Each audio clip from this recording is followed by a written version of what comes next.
We really have to thank everyone here for this economic forum. This economic forum continuing here right now with a great discussion about the future of travel and tourism worldwide. With us right now, of course, a wonderful lineup of folks here. Tony Capuano, of course, CEO of Marriott International, joining us right now. Jane Sun, Trip.com CEO, and Rita Marques, Secretary of State of Tourism, one of the most beautiful countries in the world over there in Portugal. Let's start with you, Tony, here.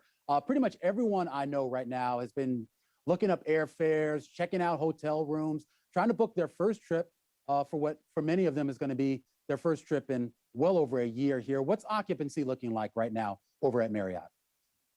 Well, it's recovering pretty steadily, as you might expect. It varies fairly significantly from city to city, from country to country. But right now, we stand on a global basis just a shade under 50%. And rising, which is really quite encouraging. When we look at occupancy trends month over month, we see a pretty steady improvement. Is this primarily leisure travelers that you're seeing right now, Tony? In many parts of the world, yes. Here in the US, for instance, the recovery is disproportionately being led by leisure travel.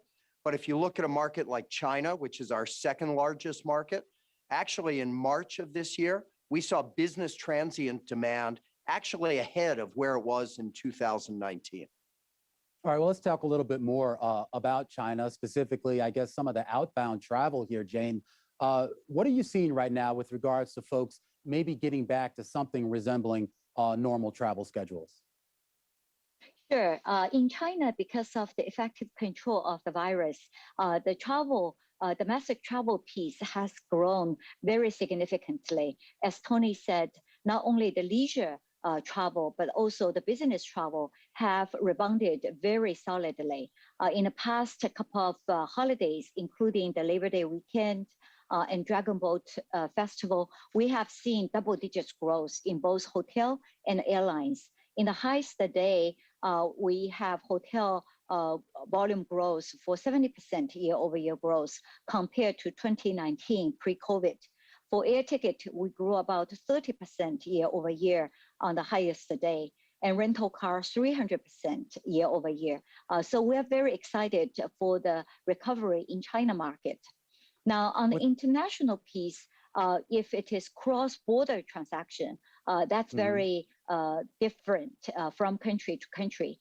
For example, from China to Singapore, there is no quarantine required, so that many people would travel to Singapore. However, if you require quarantine, then people tend to stay and wait until the vaccination rate is high enough and the quarantine period can be shortened before they make cross-border transactions.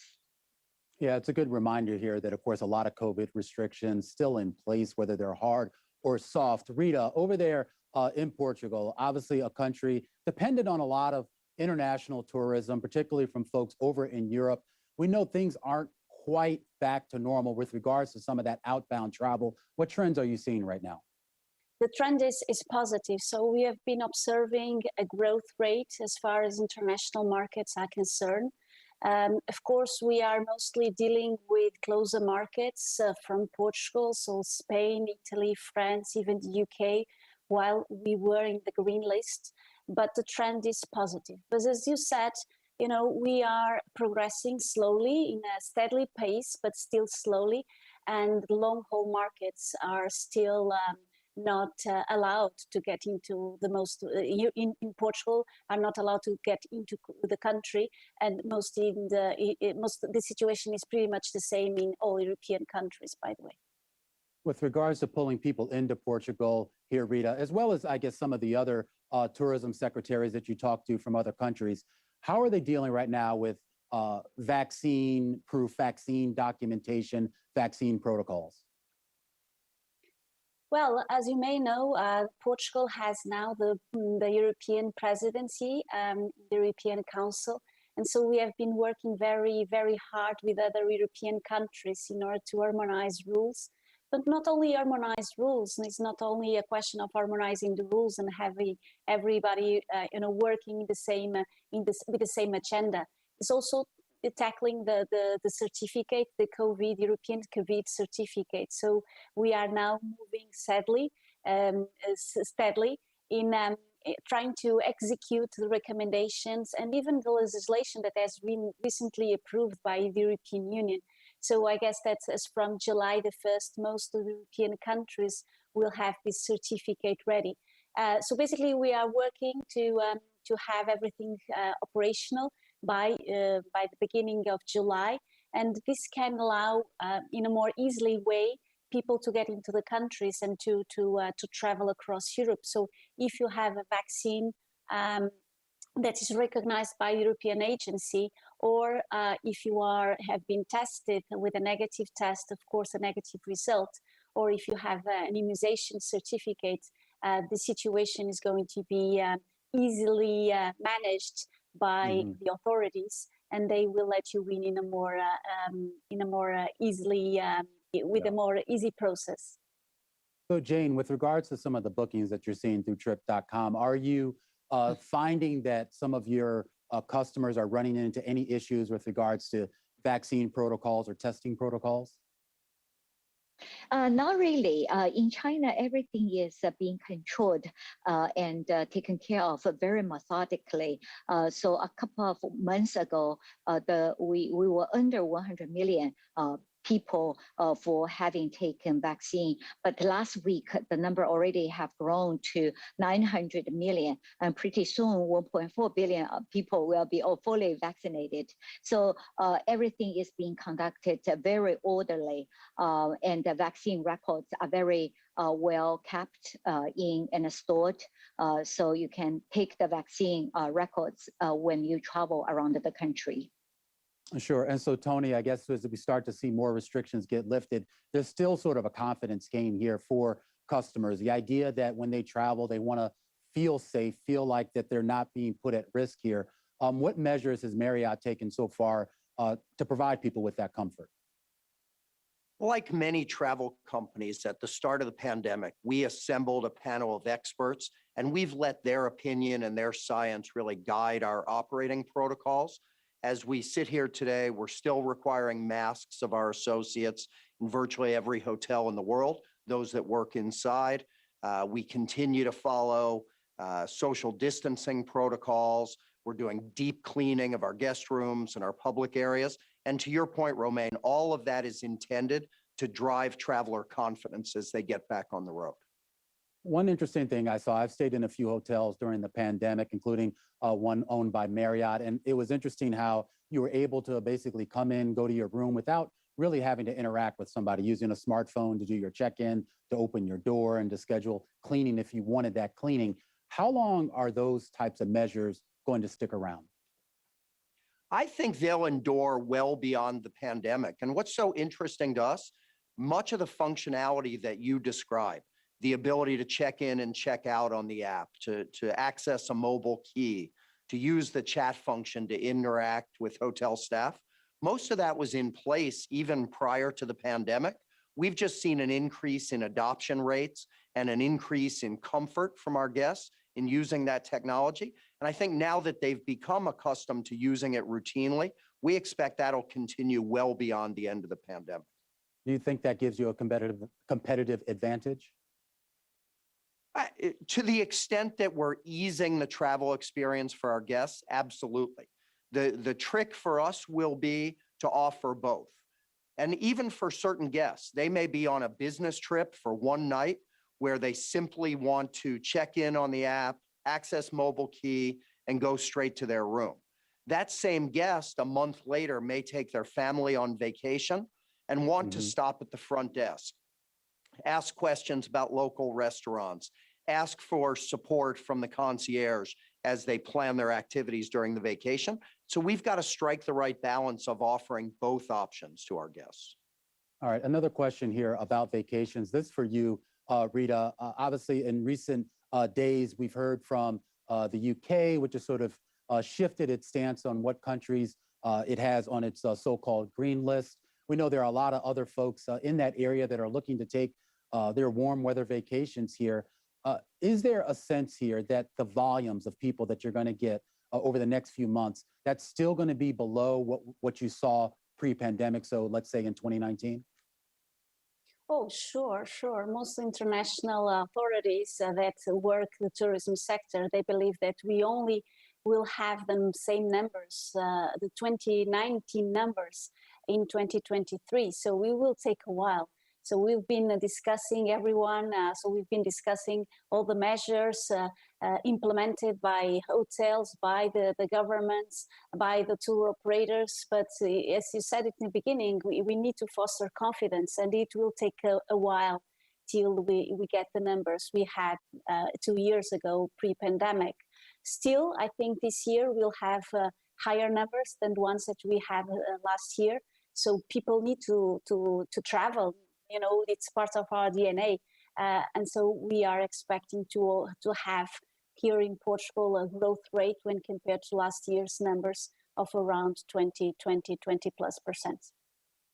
Jane, so obviously global travel, whether it's tourism, business travel, whatever here, is to a large degree dependent on China, dependent on Greater Asia, if for no other reason than just the population growth over there. Your business is sort of broken down between obviously the domestic travel, but obviously a lot of cross-border travel as well here. Which areas of that business are doing best right now? Yeah, the domestic China business is doing very, very well. As we discussed during the past few months, we have seen a sequential growth very healthily throughout the country, particularly during the long Labor Day weekend, which our government gives 5 days for students and family to travel around the country. That volume used to be brought to overseas travel market now is turning into the domestic travel volume. So we have seen a very robust recovery within domestic market. Now, on the outbound travel and international travel, when we look at our search results, the demand, pent-up demand is very, very strong. So I think people have the money to travel, has the eagerness to travel. Now we're just waiting for the right time for the border opens when they can travel freely and safely around the world. Tony, I want to talk about some of your international businesses, your international locations here. What's sort of the traveler mix that you're seeing there? Are they leisure? Are they business travelers? Are they wealthier? Are they more middle class? Again, it varies, in fact, quite significantly from market to market. I think if you look globally, leisure is the dominant segment today. But in those markets that have deep pools of domestic demand, certainly the US, certainly China, we are seeing pretty steady recovery in the other segments, business transient, and even in group. The thing that's quite interesting, though, pre-pandemic, it was pretty distinct. You could look at guests walking through the lobby of one of our hotels and know with a high degree of certainty. That's a business traveler, that's a leisure traveler, that's a group meeting attendee. And again, one of the trends that has emerged during the pandemic that we think will endure past the end of the pandemic is a blending of trip purposes. Guests who combine the necessity for business travel, bring their families, add a couple days of leisure travel. And I think that blending of trip purpose is great news for the hotel industry. That blending of trip purposes, Rita, are you seeing that in Portugal? Oh, yes, for sure. Yeah. I think as it has been said, most of the travelers are from leisure. So they basically want to enjoy a couple of days in the beach or near the beach with the sun, the Portuguese sun, ideally. But we see a lot of people, trying to explore other type of activities when they visit the country. And of course, corporate events are slowly opening up. But still, we do have golf. We do have other activities. That could lead to this willingness to travel.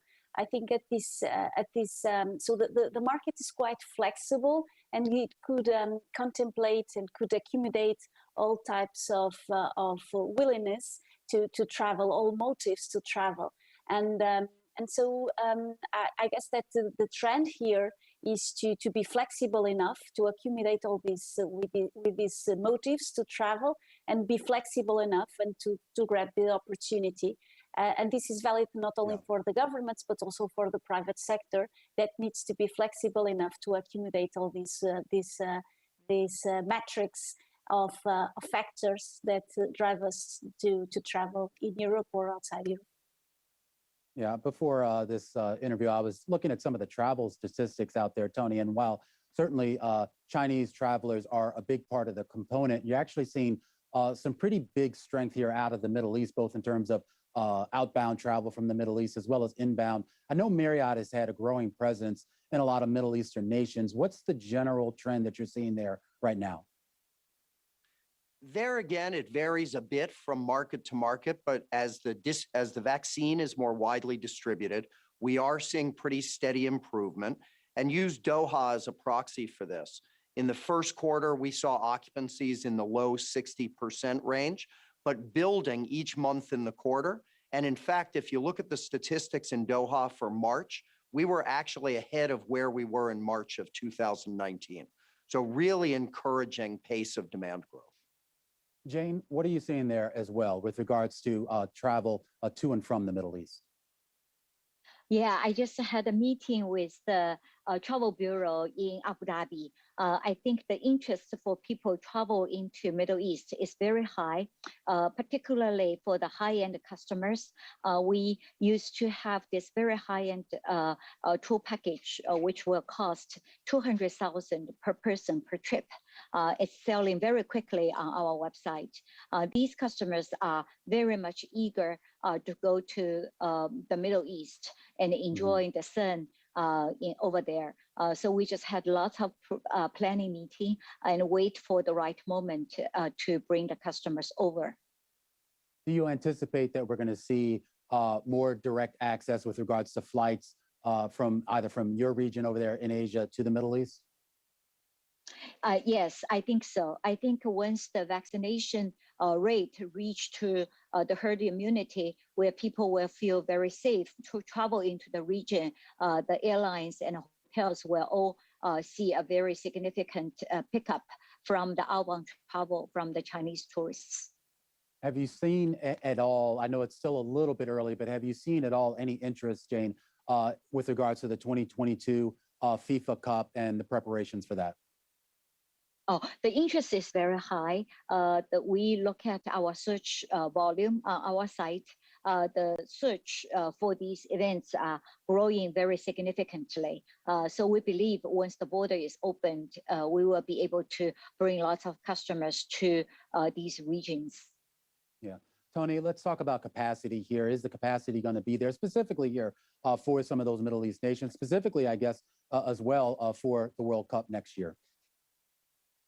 It's a good question. I look at a market like Qatar. We've got 11 hotels open. We've got 18 in the pipeline right behind it. I think many of our global competitors are similarly expanding their footprint across the region.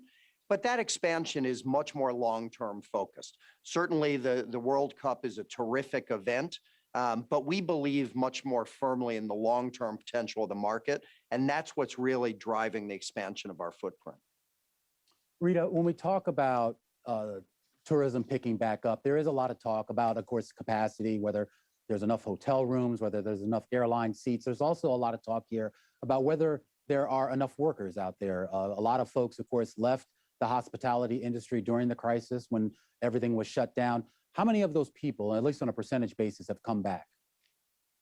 Well, it's a very good question. I think we'll have a challenging task ahead because, before the pandemic, everybody was complaining that there was no enough workforce available in the tourism sector. And as you said, most of these people vanished with the pandemic. Of course, here in Portugal, we try to support the companies as much as possible. We injected tons of capital in the companies in order to preserve jobs. But we cannot forget that some of these gentlemen and lady just vanished. And so we need to create the best conditions for them to come back to the industry. And this involves an effort that should be developed by everyone, from the public side to the private side. It relates with salaries, of course, so we need to pay more. We need to provide the conditions for the people to balance their personal life with the professional life, because as you can imagine, all the tourism professionals need to work late hours and even during weekends. So we need to provide regulation to balance these two sides of our life, professional and personal contexts. And we need to value also the jobs related with tourism. Here in Europe, in Portugal, we have been providing training, massive training, in order for the people to be able to respond to these innovation trends that Tony just pointed out a couple of minutes ago.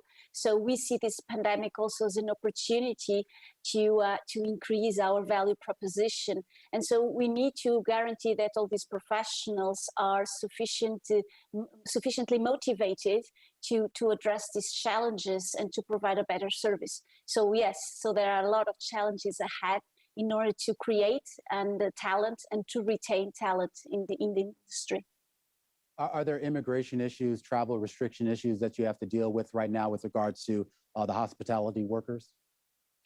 Yeah, I think I think it's happening everywhere. So tourism industry is quite open. In fact, when we travel, we look for diversity. We try to explore diversity. That's one of the trends, or one of the motives why we travel. And this implies that people in the industry are very welcome to are welcoming hiring people from other parts of the world, right?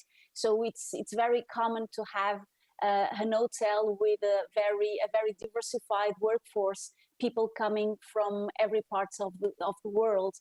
And in Europe, as you can imagine, and I guess that we talked about a lot about it, so we know about it. So we do have some migrants movements, and one of the industry that's trying to take advantage of these movements is in fact the sector industry, because these people have language skills, they do understand diversity, and so we need to balance. One hand, these people are available, so they need to be absorbed by the industry. On the other hand, we do have some restrictions, labor restrictions, migrants restrictions, related restrictions that need to be also taken into account.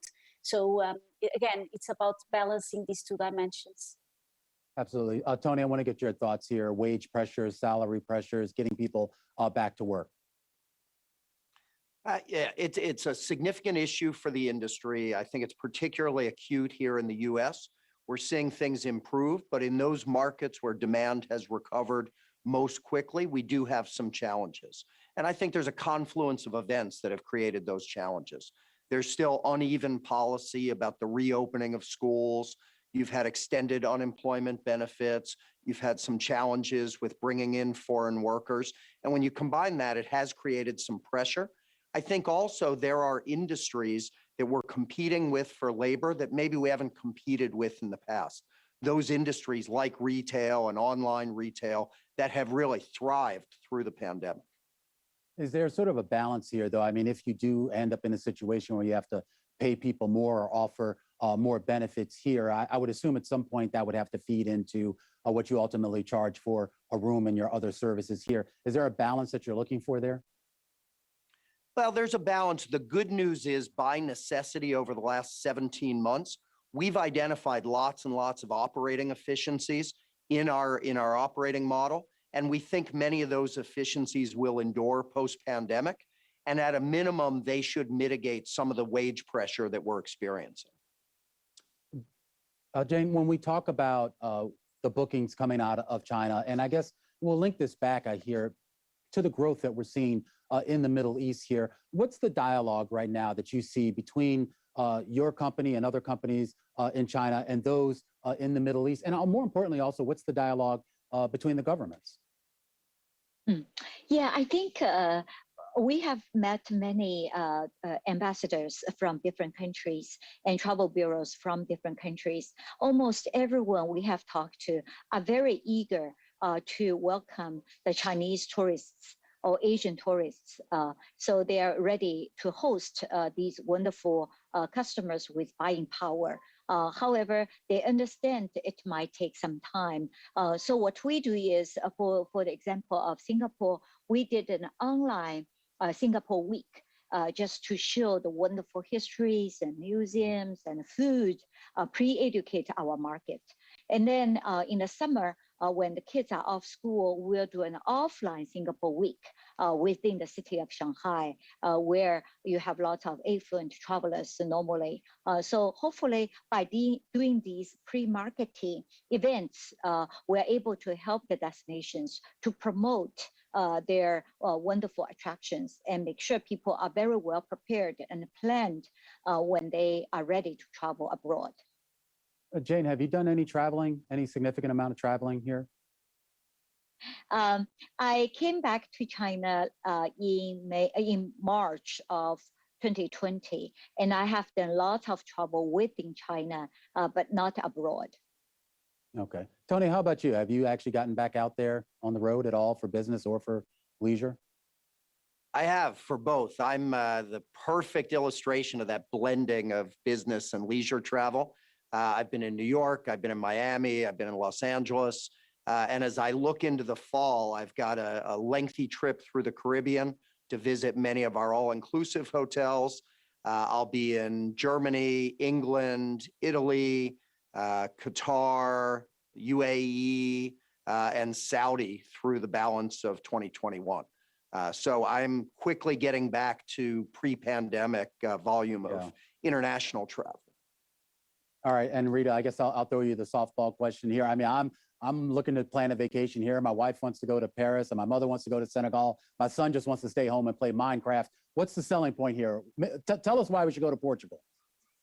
Well, first of all, I think it's a safe country, and this is really so it's really something really important nowadays. So we launched, we were the first countries, by the way, in Europe, in the world, I guess, to launch a kind of a seal that guarantees that all the sites that are somehow related to tourism, accommodation, events, spaces that accommodate spaces and all that are COVID-free. And this, so it's really important to ensure that we continue to be a safe country. And a part of that, I think we do have a huge cultural